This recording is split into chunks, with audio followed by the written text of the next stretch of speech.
오늘날 누가 거짓말을 잘 하는지 거짓말 대회가 열렸습니다. 그래서 거짓말이라면 누구에게도 지지 않는 사람들이 이 대회에 출전을 했습니다.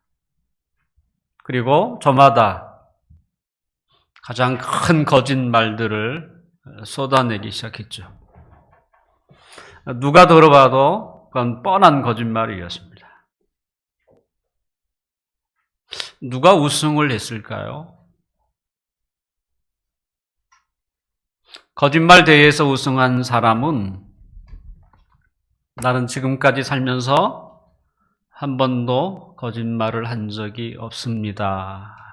라고 하는 말을 했던 사람이라고 합니다. 혹 우리 중에 그렇게 생각하는 사람은 없겠죠. 이 나라의 대통령의 자리까지 올랐던, 또 지금은 이 땅에 계시지 않는 한 분이 자신이 정계 은퇴를 하겠다 이렇게 선언을 한 후에 다시 정치에 나섰을 때에 기자들이 그에게 물었습니다. 은퇴를 하겠다고 하셨는데 왜 다시 정치를 하십니까? 그때 그분의 답변이 오랫동안 많은 사람들에게 이렇게 알려지게 되었어요. 그분이 뭐라고 대답을 했냐면, 저는 일생에 한 번도 거짓말을 한 적이 없습니다. 저는 거짓말한 일이 없습니다. 약속을 못 지킨 것이지 거짓말을 한 것은 아닙니다.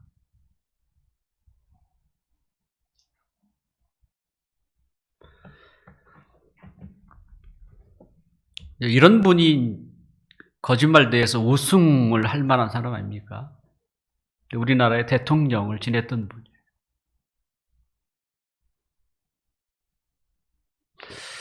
그분은 얼마나 거짓말이라는 말을 싫어했는지 이 거짓말이라고 하는 정의를 이상하게 만들어 버렸어요.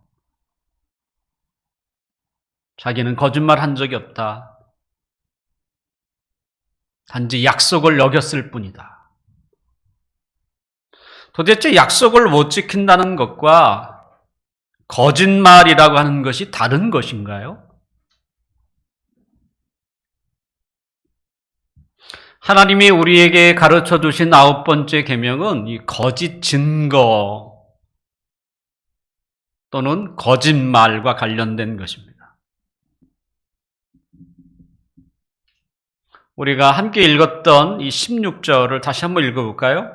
시작. 내 이웃에 대하여 거짓 증거하지 말라. 내 이웃에 대하여 거짓 증거, 거짓말하지 말라. 하나님은 어떤 것을 거짓 증거 또는 거짓말이라고 하실까요? 이 9번째 계명은 살인하지 말라, 간음하지 말라, 도적질하지 말라라고 하는 계명과는 좀 다르게 이 9번째 계명 그리고 10번째 계명은 구체적인 대상이 언급되고 있습니다. 내 이웃에 대하여. 내 이웃에 대하여 어떤 대상을 특별히 언급하면서 강조하고 있는 것인데요. 우리가 이웃이라고 하면 가까이 지내는 사람 그리고 옆에 사람 이렇게 생각을 하지 않겠습니까? 그러니까 이스라엘에서 이웃은 그 범위가 좀 넓습니다. 그러니까 이스라엘 백성들 전체를 이웃이라고 표현을 해요. 어떤 의미에서 그렇게 표현합니까? 그들은 하나님을 믿는 하나님의 백성들, 그리고 하나님을 경배하는 하나님 나라 사람들, 시민이라는 측면에서. 그러니까 우리랑은 조금 개념이 좀 다를 수 있다. 큰 하나님의 정신과 하나님의 뜻을 향하여 나아가는 사람들, 그들은 그들의 형제요, 자매요, 또 이웃인 거예요.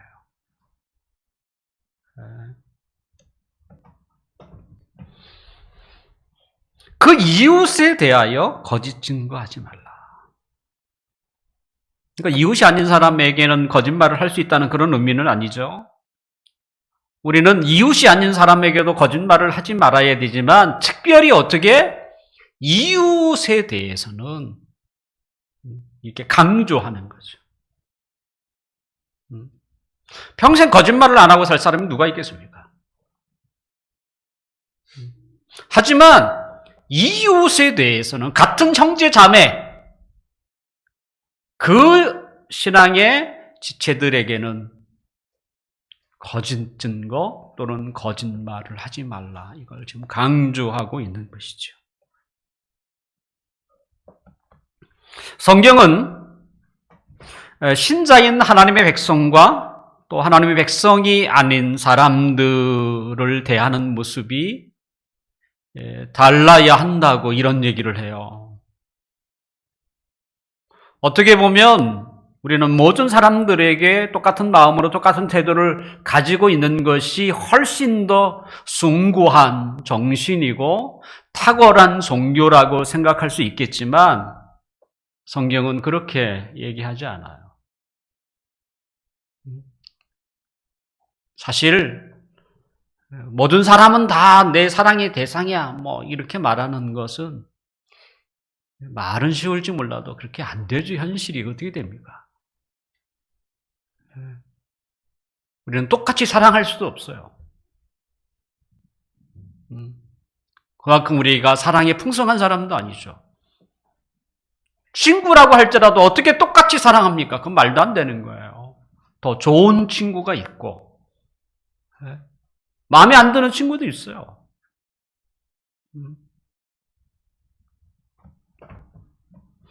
또 예수님도 모든 제자들을 똑같이 사랑한 적이 없습니다. 더 가까이 대했던 베드로와 야고보와 요한이 있어요.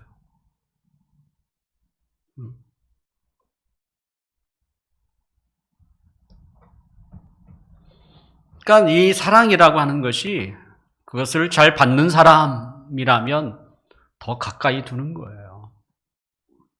내가 아무리 사랑한다고 해도 그것을 받는 사람이 사랑으로 느끼지 않고 자꾸 회피하면 어떻게 하겠습니까?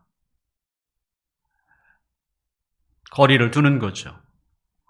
하지만 사랑을 베푸는데도 그 사랑을 이해하고 받아들일 수 있는 사람이라면 그는 더 가까이 두는 거예요. 그게.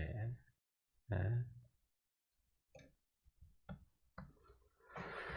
율법에서도 신자들은 하나님의 백성들 사이에서는 돈을 꾸어주되 이자는 받지 말라. 하지만 이방 사람은 받아도 된다. 이렇게 성경은 얘기해요.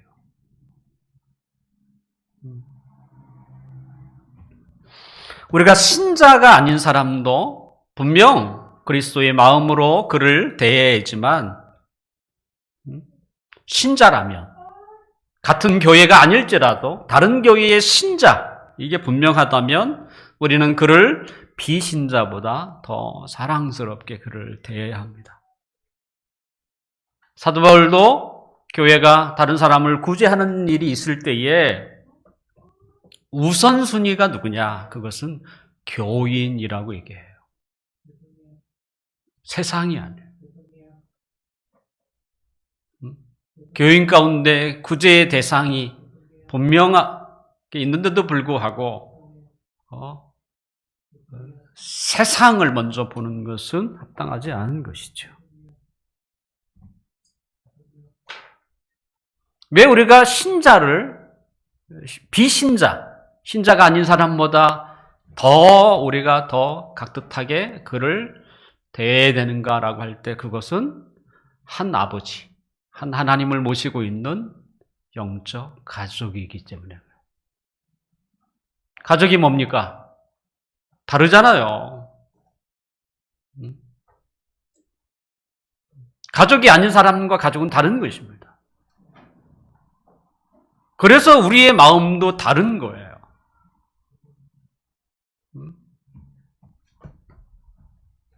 하나님은 그의 9번째 계명을 통해서 신자는 예수님을 믿는 신자에게 내 이웃에게 예수님을 믿는 사람을 이야기하는 거예요. 옆에 사람 얘기가 아니에요.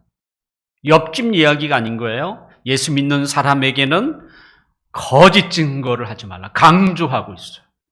거짓 증거. 거짓 증거라는 게 뭡니까? 이 거짓 증거라는 이 말은 법정에서 이 증인과 굉장히 관련이 있는 단어입니다.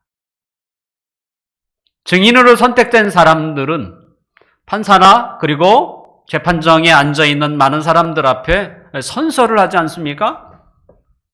본인은 양심에 따라 승김과 보탬이 없이 사실 그대로 말하겠습니다.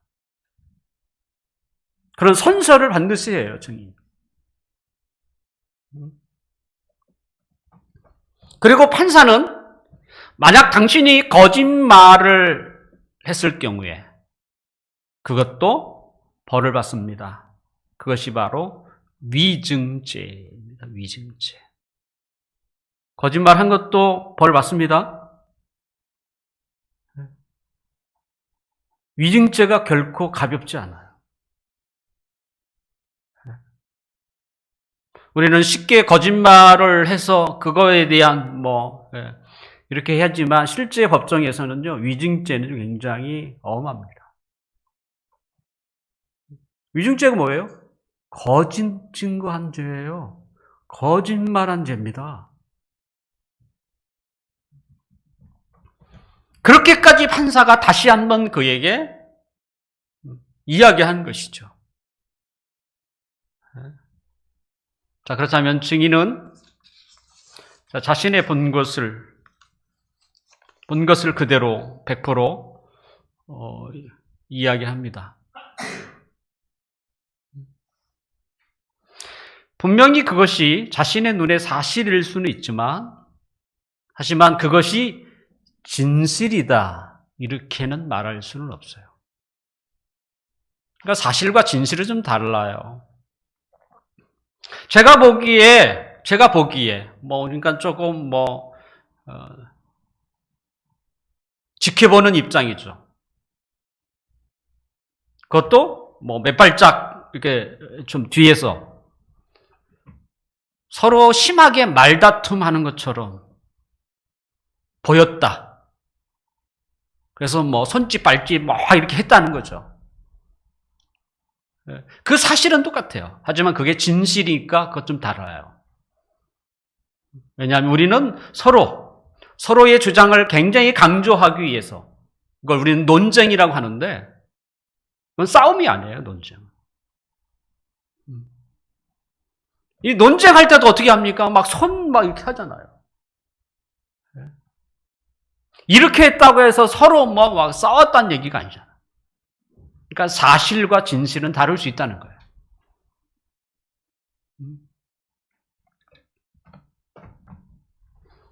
또한 자신이 그것을 바라볼 때에, 그리고 그거에 대해서 생각을 할 때에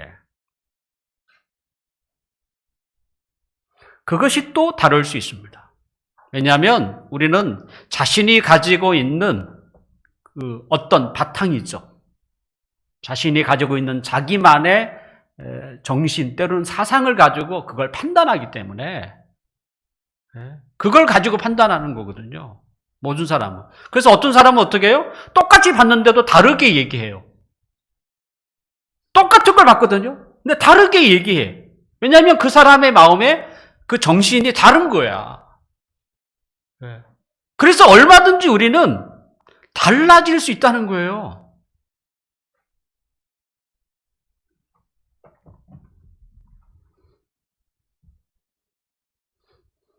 그래서 우리가 누군가에 대해서 거짓 증거, 라고 할 때, 이 거짓 증거라는 게 뭐겠습니까? 거기에 판단이라는 게 서 있는 거 아닙니까? 판단할 때, 다른 사람을 판단할 때.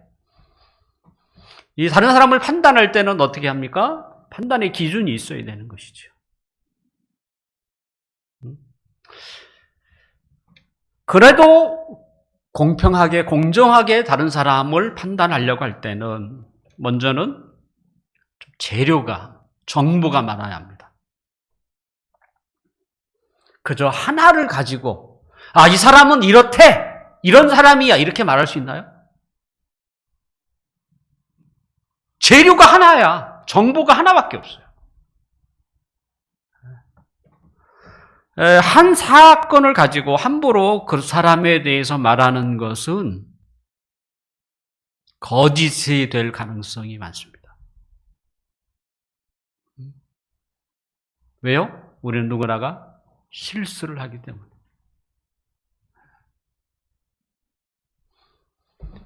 아무리 뛰어난 최고의 피아니스트라고 할지라도 실수 안 할까요? 실수한다고 합니다. 근데 최고의 피아니스트. 그 실수 한 번을 보고 아이고 형편없네 이렇게 말할 수 있나요? 그건 판단을 잘못한 거예요. 거짓 증거하는 거예요. 그게 거짓 증거예요. 또 달리기 운동선수라고 할지라도 그가 대회 나갈 때마다 자신의 기록이 똑같이 나오나요? 그렇지 않습니다.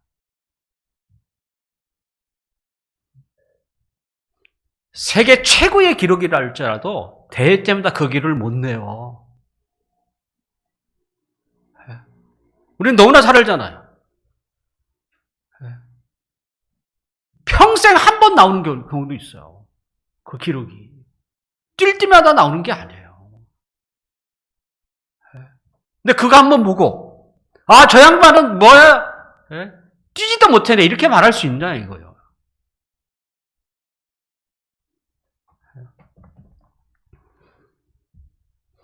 우리는 성도들 간에 성도가 뭡니까? 이웃이라고 얘기하는 거잖아요. 성도들 간에 한 사람의 말만 듣고 우리는 그 사람의 말을 옳은 것처럼 쉽게 섣불리 판단해서는 안 됩니다. 그러니까 너무나 잘 알잖아요. 그 사람 말 들었더니 좀 맞는 것 같아. 그 상대방 말을 들었더니 이 사람도 맞는 것 같아. 너무나 자주 경험하는 이야기 아닙니까? 우리는 자신이 직접 보지 않고 다른 사람을 통해서 말을 들었다면 그것을 가지고 판단의 기준으로 삼아서는 안 됩니다. 사람을 함부로 흉보거나 때로는 깎아내서는 안 되는 거예요. 자기가 직접 보지 않았으면 성도들 간에 어떤 이야기를 들으면 거기에 동조하지 마세요. 자기가 안 봤잖아요. 하지만 그것을 어떻게 해요? 하나의 정보로 자신에게 담아두는 거야.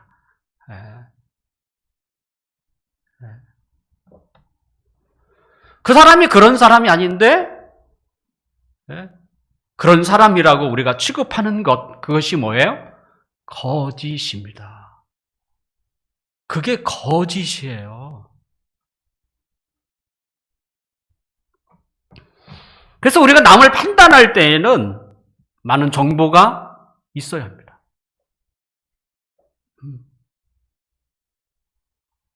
그걸 가지고 이 사람은 이런 성향을 가진 사람이구나 라고 우리가 스스로 그를 판단하는 것이죠. 그 다음에 두 번째는 그렇다면 우리가 그 사람을 판단할 만한 자격이 있는가? 우리는 이런 자격에 대한 이야기는 잘 생각을 못해요. 내가 그 사람을 판단할 만한 자격이 있는가? 분명히 이것은 눈에 보이는 겉모습이 아닙니다. 그렇지는 않습니다.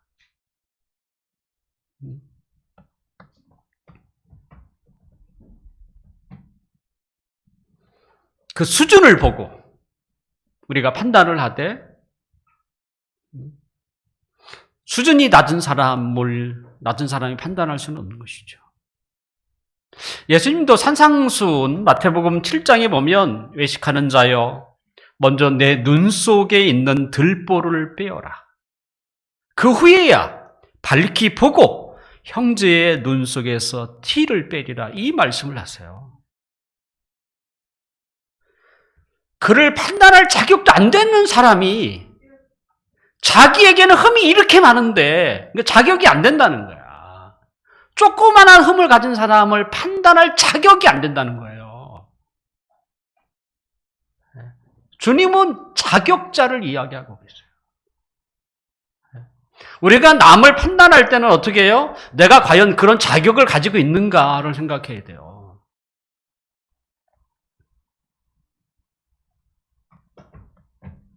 특별히 신앙적인 입장에서 저는 개인적으로 목회자 입장에서 성도 한 분이 저에게 이런 이야기를 저에게 이야기할 때 제가 그 말을 들을 것인지 말 것인지를 결정하는데 중요한 것을 삼는 게 뭐냐면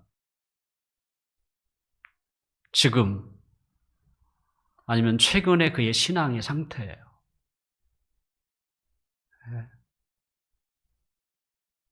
뭐겠어요? 그가 하나님 말씀을 보는 사람인가? 기도하는 사람인가? 왜냐하면 백성들이 하나님의 신자들이죠. 성경을 멀리하고 기도를 가까이 하지 않으면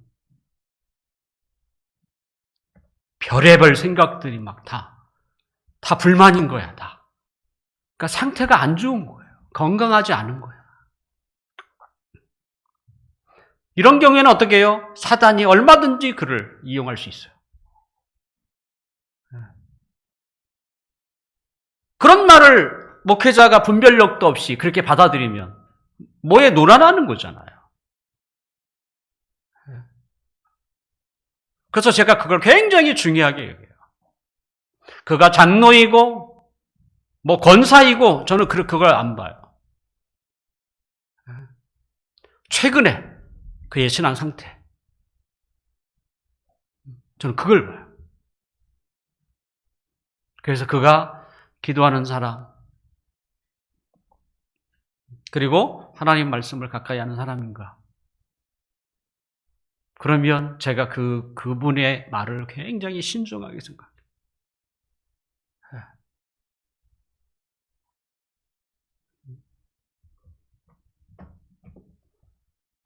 근데 그것을 어떻게 알 수 있습니까?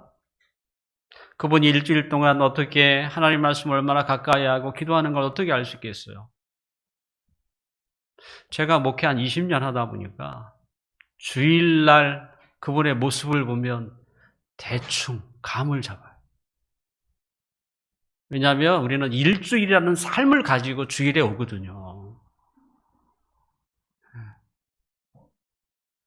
그 삶을 가지고 와요, 주일에. 그냥 오는 게 아니에요, 자기 혼자. 일주일을 일명 우리가 성령의 충만함으로 살았던 사람은 벌써 그 주일이 달라요. 그런데 일주일을 황폐하게 살았던 사람이 그분이 나오는 주일은 너무 또 달라. 그걸 어쩔 수가 없어요.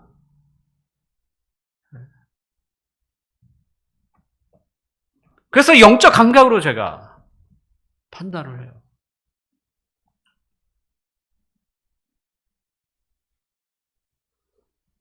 결국 자격이 있는가 없는가. 그럴 만한 자격이 있는가 없는 거예요. 제가 그걸 영적 검증한다는 거예요.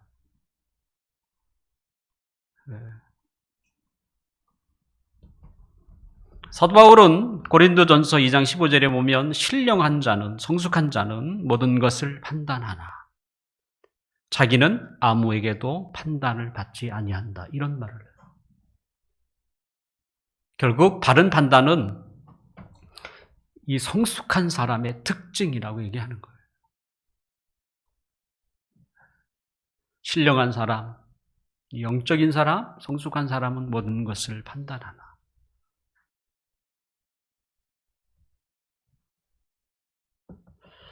결국 우리가 다른 사람을 이렇게 판단할 때는 중요한 자료, 정보가 많아야 되고 그 다음에 자신이 판단할 만한 자격이 있는가.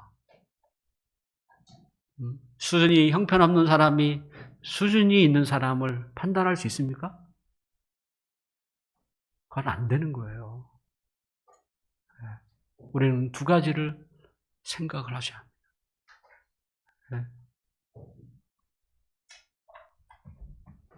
예수님은 만약 우리가 사람을 잘못 판단해서 그에 대해서 거짓 증거, 때로는 거짓말을 하게 되면 훗날에 하나님이 우리의 거짓된 판단에 대해서 판단하신다고 말씀하세요.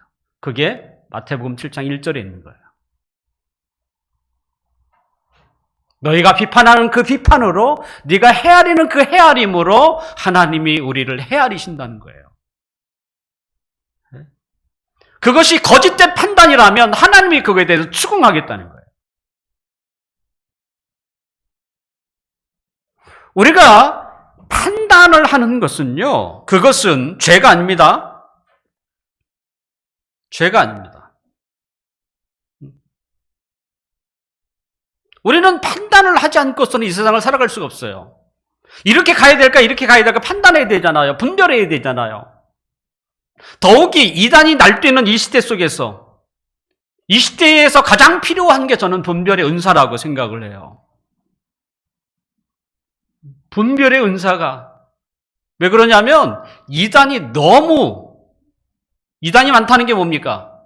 이건 기존에 있는 교회가 세속화되어 가고 있다는 굉장히 중요한 증거예요. 세워진 교회가 진리로 강하게 무장하면 이단은 발을 디디지 못합니다. 이란의 세력은 다 약해져요. 그런데 진리로 무장해야 할 교회가 건강하지 못하면 이단이, 왜? 이단의 타격은 누구예요? 교회예요. 교회라고요. 건강하지 못한 그런 교회, 건강하지 못한 성도가 얼마나 많습니까? 그들을 유혹하는 거예요. 그래서 이단이 득세한다는 건 뭡니까? 세워진 교회가 건강하지 못하다고 하는 중요한 바로미터가 되는 것이죠. 그나마 우리의 앞에 드러난 이단에, 신분이 드러난 이단들은 대처하는 게 얼마나 쉽습니까? 그런데 버젓이 교회라는 간판을 걸고 수많은 사람들이 드나드는 곳, 그런 곳은요, 분별하기가 쉽지가 않아요. 교회예요. 그리고 모이는 숫자도 엄청나. 누가 그런 교회를, 잘못된 교회, 건강하지 못한 교회, 때로는 이단이라고 말할 수 있겠습니까? 감히 못해요. 근데 우리는 좀 냉철하게 생각해요. 재밌게도 이단에는 작은 교회가 거의 없다는 거예요.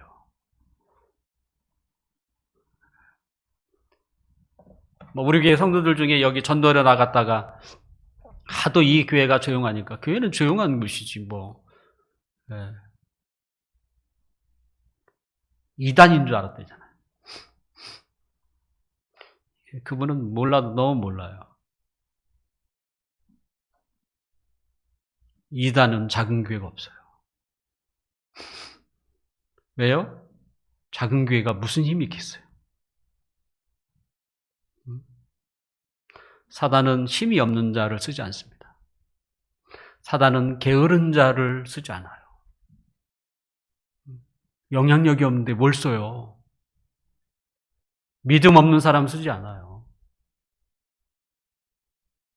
힘겨나 있는 사람을 쓰는 거예요. 그래야 세력을 확장하지. 작은 교회가 뭔 힘이 있다고 사단이 작은 교회에 쓰겠습니까?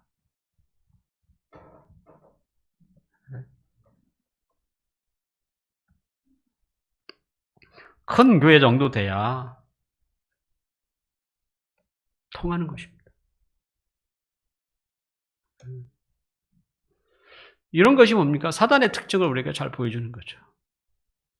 예수님은 요한복음 8장에 보면 사단, 마귀를 무엇이라고 표현하는지 아십니까? 사단은 거짓말을 밥 먹듯이 하는 거짓말의 아버지라고 표현했어요. 거짓말의 출처는 누구예요? 사단이에요.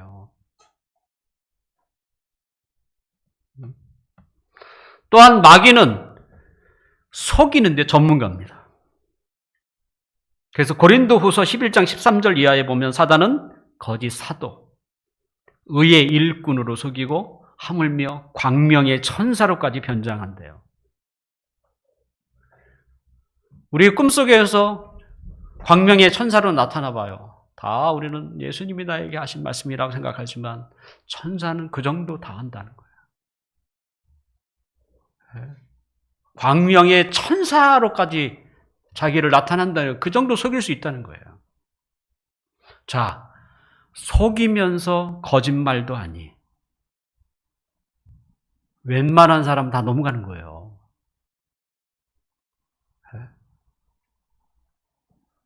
아예 거짓말의 아비래니까요.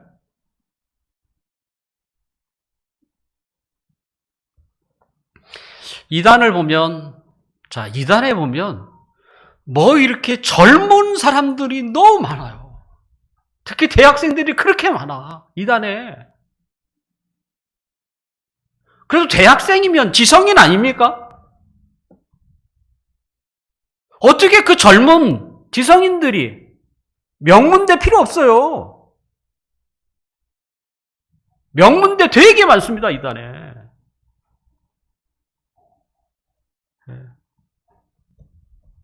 근데 그들이 새빨간 거짓말에 넘어갔겠습니까? 사단은요, 새빨간 거짓말을 하지 않습니다. 왜? 누구나 다 하는데? 달콤한 사탕을 넣어주면서 유혹을 해서 그를 어떻게 합니까? 이단의 방법이에요. 세뇌를 시킵니다. 근데 세뇌 그 다음부터는 무조건 따릅니다. 사단이 하와를 어떻게 유혹했습니까? 새빨간 거짓말 하지 않아요. 그럴듯하게 다가오는 거예요. 합리적으로 합리적이라고 생각할 만큼 그렇게 다가와요. 그러니까 일리가 있는 거예요. 그러면서도 꿈을 줬죠. 이렇게 되면 너도 하나님처럼 된다. 그러니까 우리에 있는 그 욕심을 부추겨요. 그러니 다 넘어가는 거예요.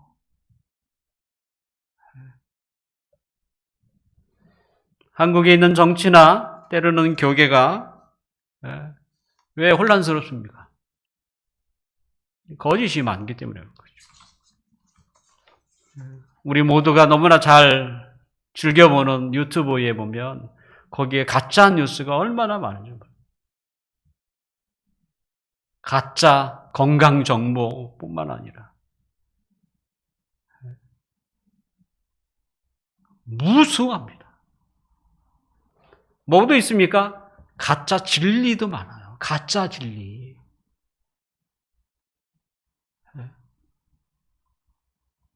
하나님의 말씀의 유튜브인데 거기 가짜 진리도 그렇게 많아요. 이런 시대를 살고 있는 우리들에게 뭐가 필요하겠습니까? 분별력이에요, 분별력. 근데 분별력이 그냥 주어집니까? 분명하게 자신이 하나님 말씀을 통해서 정교하게 서 있지 않으면, 기준이 없으면 분별할 수가 없어요. 사도 바울은 로마서 12장 1, 2절에 보면 뭐라고 합니까? 너희는 이 시대를 본받지 말라. 근데 이 시대를 본받지 말라는 게 뭐겠습니까? 하나님이 기뻐하신 것, 온전하신 것, 분별하라는 거예요. 이게 분별하는 작업이 아니면 이 시대를 거역할 수가 없어요. 제일 먼저 이 시대를 본받지 말라는 게 뭡니까? 하나님이 우리의 몸을 통해서 받으시는 합당한 예배를 드리려면 제일 먼저 분별 작업을 해야 돼요. 이 세대의 정신과 그리고 하나님이 주시는 우리에게 그 말씀, 하나님이 뭘 기뻐하느냐, 이것을 분별해야 된다는 거예요. 그것이 영적 예배다, 이렇게 우리에게 분명하게 이야기하는 것이죠. 그래서 우리는 분별이라는 게 뭡니까? 판단이죠, 사실은. 우리는 끊임없이 영적 판단력을 키워야죠.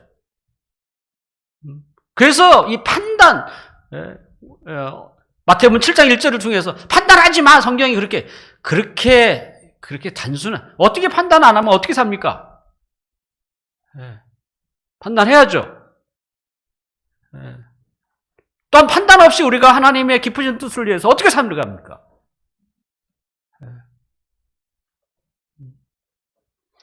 마태복음 7장 1절에서 이야기하는 것은 뭡니까? 거짓 판단하지 말라는 거예요.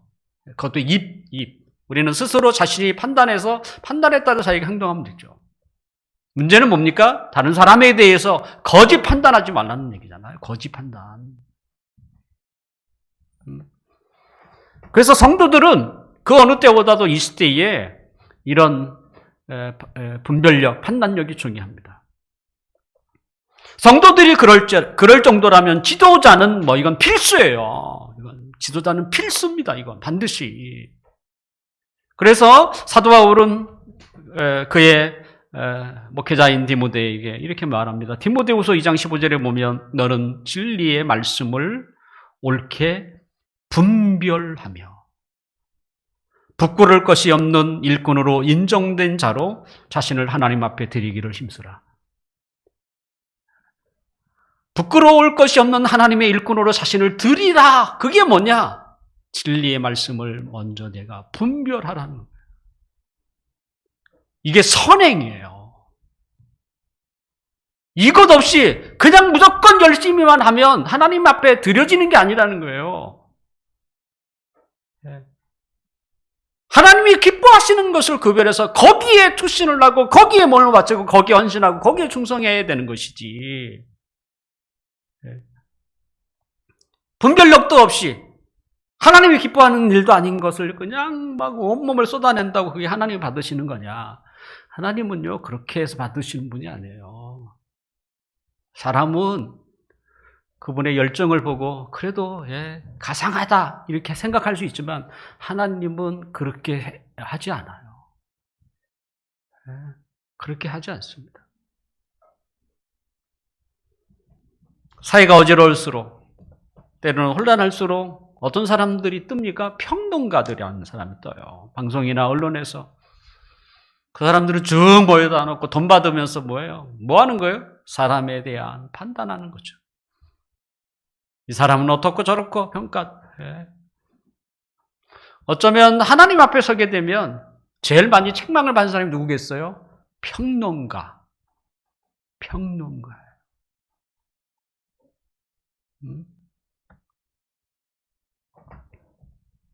그러니까 자신의 직업이 평론가이니 자신의 잘못된 판단으로 거짓 증거죠. 얼마나 많은 사람이 상처를 받았겠습니까?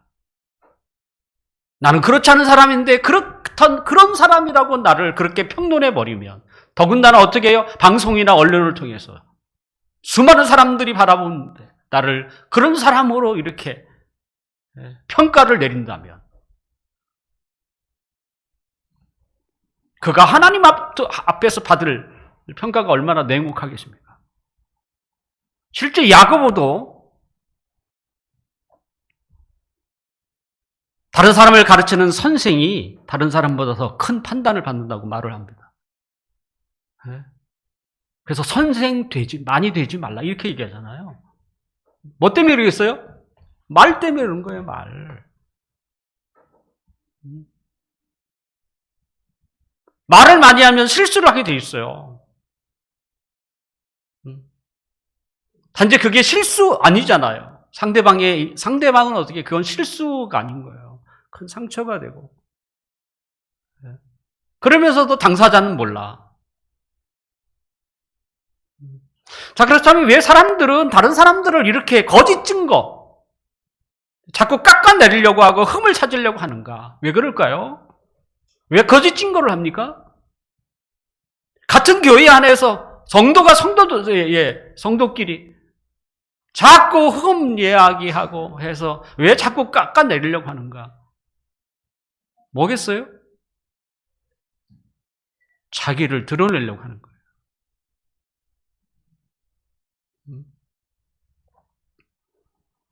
대체적으로 말이 많은 사람은 어떤 사람입니까? 자기를 드러내려고 하는 경향이 강한 사람이에요. 말이 많은 사람은 그래요. 적당히 해야죠, 그러니까. 자꾸 말을 해서 자신의 존재를 강하게 어필하려고 하는 거예요.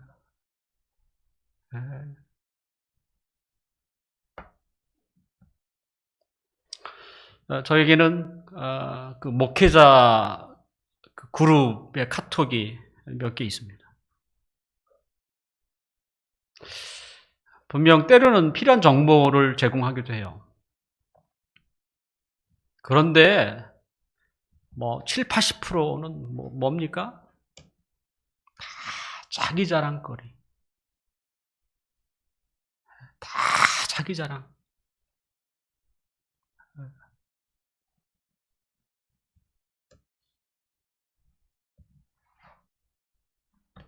왜 그러는지 모르겠어요.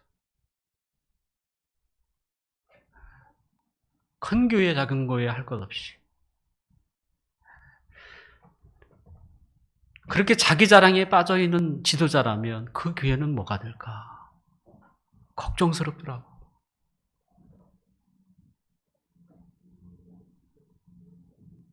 사소한 것까지 그렇게 자랑하더라고. 나는 진짜. 저는 잘 안 합니다. 왜요? 자랑거리가 없어요. 뭘 자랑할 게 있겠어요? 자랑거리가 없어.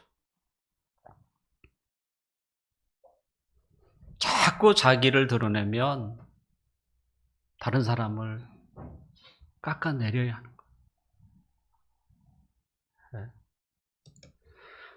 왜 또 사람들이 다른 사람을 낮추려고 합니까? 그것은 자신이 감당할 수 없는 죄성이 우리 안에, 그게 뭡니까? 시기 질투예요.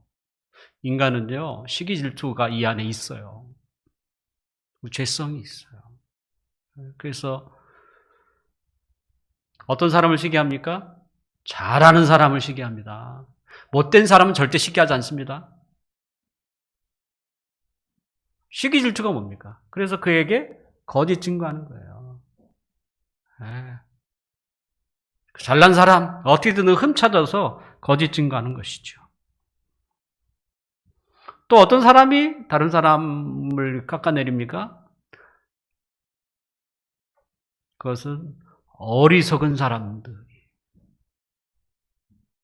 무지한 사람들이 자신의 생각으로 다른 사람을 헐뜯는 거예요.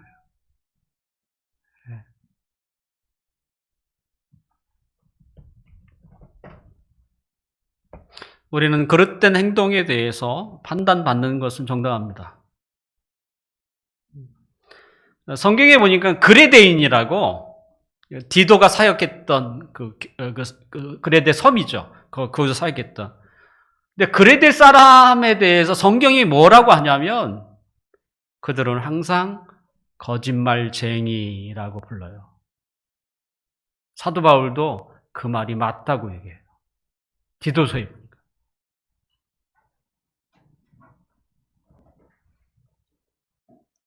그런 말을 듣는 것 자체가 뭡니까? 이미 그것은 하나님의 징계예요.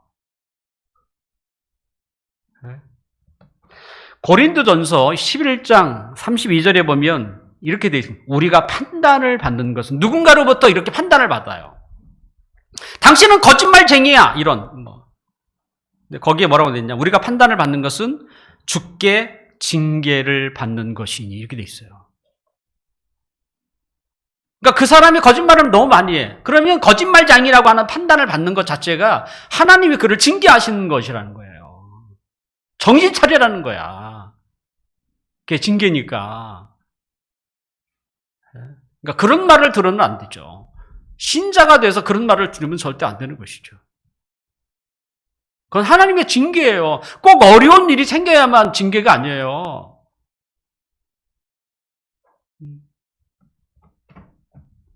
자신의 질투와 무지와 자랑을 위해서 다른 사람을 거짓되게 했다면 하나님은 그를 책망하실 것입니다. 우리가 사람을 두려운 대상이 아니지만 하늘에 계신 하나님이 우리를 판단하는 것에 대해서는 우리가 언제나 두려운 마음을 가지고 있어야 돼요. 잠언 6장에 보면 하나님이 미워하시는 7가지가 소개되어 있어요. 하나님이 뭘 미워하실까? 7가지가 소개되어 있는데 그 중에 3개가 말과 관련되어 있습니다. 거짓된 혀, 거짓인 거예요. 그 다음에 거짓을 말하는 망령된 증인, 이것도 거짓인 거예요. 3번째, 형제 사이를 이간하는 자, 이것도 말이에요. 말로 이간시키는 거잖아요. 이걸 하나님이 어떻게 하는, 미워하는 것 7가지 중에 3가지가 이거예요. 그러니까 말과 관련돼 있어요.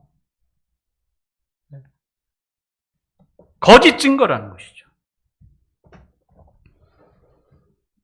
A.W. 토저 목사님, 저는 그분의 책을 읽으면서 그분이 했던 말이 오랫동안 이렇게 기억되고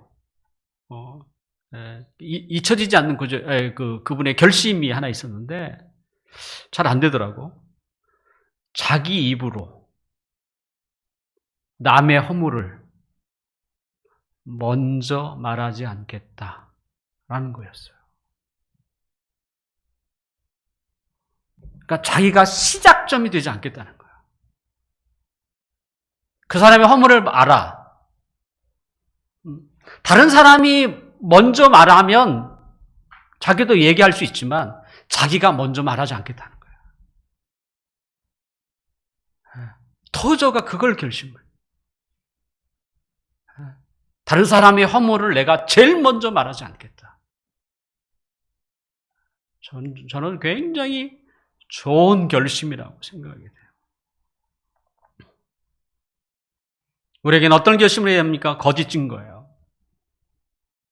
쉽게 충분한 재료도 없이 또한 내가 자격도 되지 않는 그런 상황도 아닌 사람이 함부로 다른 사람을 거짓 증거 하지 말라는 것입니다. 이제 말씀을 정리하려고 합니다. 우리는 평생 거짓말을 하지 않고 살 수는 없습니다. 그렇기 때문에 하나님 앞에 나올 때마다 하나님, 저를 불쌍히 긍휼히 여겨달라고 기도하셔야 돼요.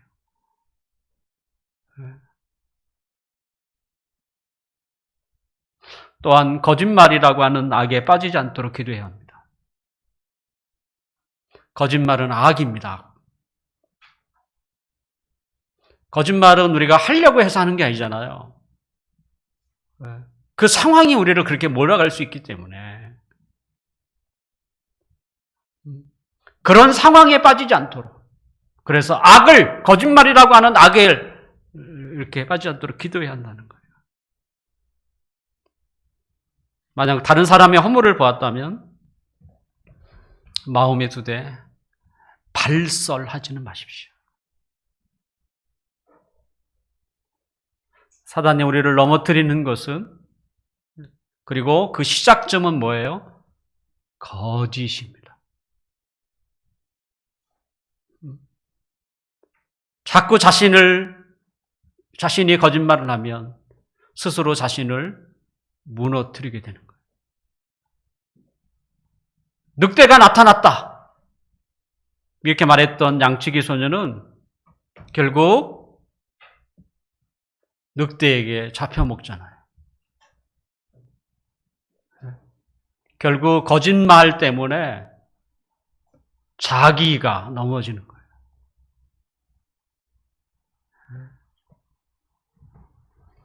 우리는 모든 사람을 함부로 낮추지 말아야 하죠. 특별히 누구? 교회 안에 있는 형제 자매. 그 교회 안에 있는 형제 자매를 이야기할 때는 정말 심사숙고하셔야 돼요. 특히 허물에 대해서는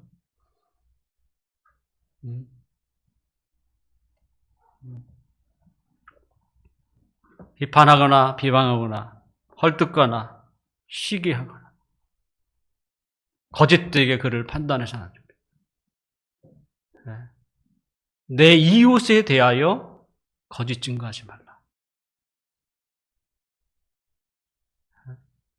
9번째 계명. 교회 안에서 그와 같은 일들이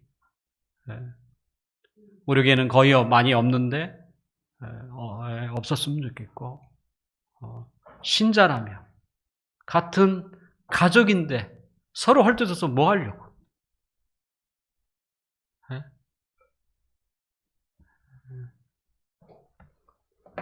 그래서 하나님 안에서 우리 스스로가 우리 자신을 세워가는 사단의 도구가 되지 아니하고